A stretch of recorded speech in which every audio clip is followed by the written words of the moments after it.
These fake HOA cops pointed guns at me because I refused to let them enter my home under a made-up emergency compliance rule. I was standing in my doorway when it happened. Front door open, one hand still on the frame, the other relaxed at my side. Two men in black vests marked HOA cop stood on my porch with pistols raised, muzzles steady, eyes hard. Not deputies, not city police, just uniforms bought online and confidence borrowed from someone who thought fear was authority. "Step aside," the one on my left said. "Emergency HOA compliance. We're entering the residence." I didn't move. "Under what law?" I asked. He didn't answer. He just tightened his grip and angled the barrel closer to my chest. "You're obstructing an HOA safety action." That's when I knew this wasn't about a rule. It was about control, and the mistake they made was assuming I'd panic. Before we dive in, comment which country you're watching from. Let's see how far this story travels. Because to understand why two fake HOA cops thought they could point guns at a homeowner over a violation, you need the backstory. I keep my head down. I moved into this neighborhood for quiet. No parties, no drama, no HOA meetings. I don't argue, I document, and I read the bylaws.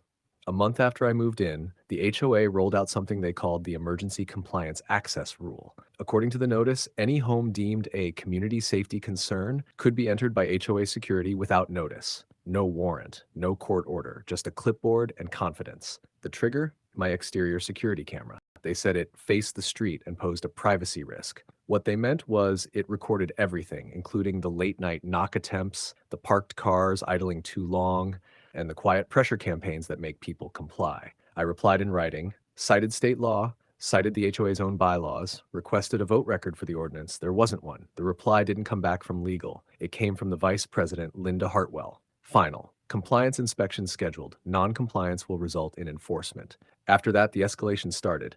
Notices taped to the door. Safety warnings. A black SUV idling across the street at night. Neighbors whispering that they'd handed over keys because it was easier. I didn't. This morning they showed up. Two men. Guns out, claiming emergency authority that doesn't exist. "Disable the camera," the right one said, "then hand us a spare key. HOA will secure the property." I met his stare. "You don't have that power." He laughed. Short, sharp. "We do today." That's when he raised the gun fully. Not a warning, not a bluff, a decision. My heart rate didn't spike. Training has a way of sanding panic down to nothing. I noted the distance, the angles, the tremor in his hands, the porch rail behind him, the camera above my door still recording everything. "I'm not afraid of you," I said quietly. And in that moment, it stopped being about keys, cameras, or made-up rules. It became about survival, and 5 minutes later, they would regret every step that brought them to my door. His finger tightened on the trigger. That was the moment the noise in my head disappeared. No panic, no shouting, just clarity. I saw the tremor in his wrist, the way his shoulders were too high, the way the second HOA cop behind him shifted his weight like he didn't want to be there, but didn't know how to leave. Two guns, two untrained men, one narrow porch. I didn't announce anything. I didn't bluff. I moved. The instant the barrel dipped toward my sternum, I stepped inside the line of fire and smashed my left forearm into his gun wrist, driving it hard to the outside. The shot went off anyway. An explosive crack that blew splinters from the doorframe inches from my head. My ears rang, but my hands were already working. I clamped down, twisted, and leveraged his wrist the way the seals drills until it becomes reflex. Bone gave. He screamed. The gun clattered onto the porch boards. The second HOA cop panicked. He raised his pistol with both hands, eyes wide, finger already curling. No command. No warning. Just fear. I kicked the first man backward into the railing, snatched the fallen gun, and dropped to one knee to stabilize. Training took over. Front sight. Low center mass. Legs. I fired once. The round punched into the second man's thigh, and he went down hard, screaming, his weapon skidding across the concrete as he collapsed against the steps. He tried to crawl, dragging his leg, shock setting in fast. The first HOA cop lunged at me from the side, one arm useless, the other swinging wild. I stepped offline and drove the butt of the pistol into his jaw. He dropped like a sack, head bouncing once against the porch post before he went still. I backed up, controlled my breathing, and scanned. No third man, no movement from the street, just neighbors shouting from behind curtains and the two imposters bleeding on my porch. The second one was still conscious, clutching his leg, eyes darting between me and the gun in my hand. Don't shoot again," he gasped. "Please." "Hands where I can see them," I said, calm, flat. The same tone I'd heard 1,000 times before. "Kick the gun away." He did, weakly. I kicked both weapons out of reach and stepped back. My heart rate slowed, the ringing in my ears faded. "Who sent you?" I asked. He shook his head, teeth chattering. "We were just supposed to scare you. Get the key. That's it." "Who?" I repeated. His eyes filled. Linda Hartwell. She said you were a problem. Said if you didn't comply, we needed to make you comply. A problem. For reading the law. For saying no. For not being afraid. The first HOA cop groaned and tried to sit up. I pressed my foot to his chest and pushed him flat again. Stay down, I said. You're done.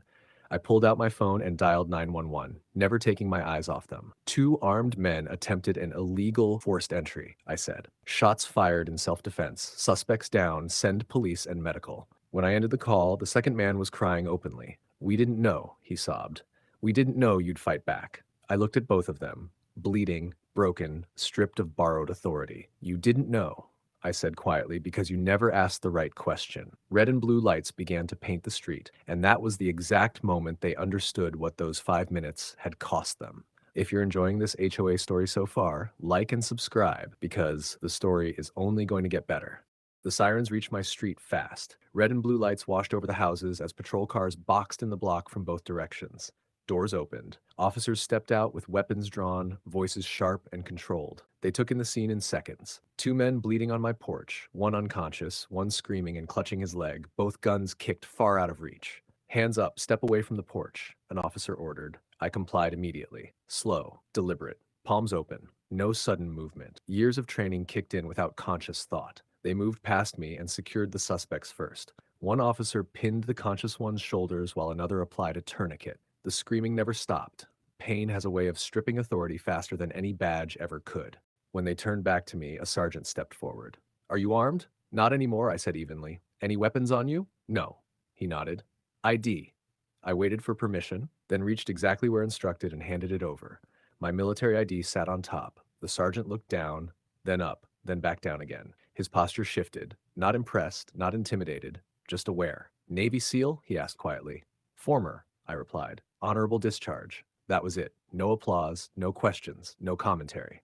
All right, he said. Stand by. We'll talk once the scene is secure. They cuffed both men. One had to be lifted into the cruiser. The other was loaded into an ambulance under guard, still babbling about orders and keys and how none of this was supposed to happen. Body cams stayed on, neighbors stayed filming, everything stayed documented. That mattered, because what happened next didn't come from a confession.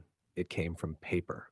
By the next morning, detectives had subpoenaed HOA records, meeting minutes, email servers, financial ledgers, vendor contracts, everything Linda Hartwell had touched since becoming vice president. What they found was systematic.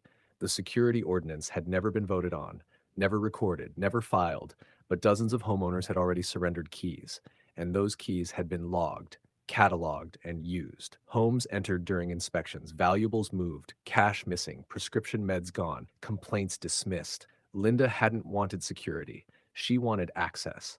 The HOA security officers weren't guards. They were couriers.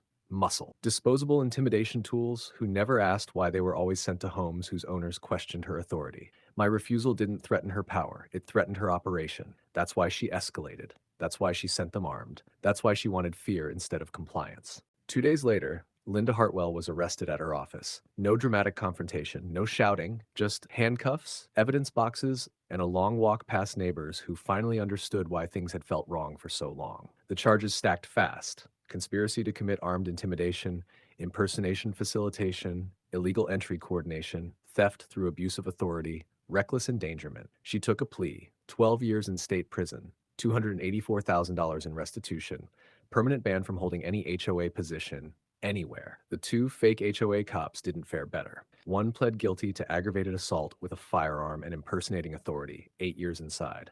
The other, the one I shot, survived, but the damage was permanent. Nerve destruction, mobility loss. He took a plea and received 6 years plus civil liability for every home he helped breach. As for me, no charges, no citations, no second guessing, clear self-defense, clear escalation, clear documentation. The porch was repaired, the bullet hole patched.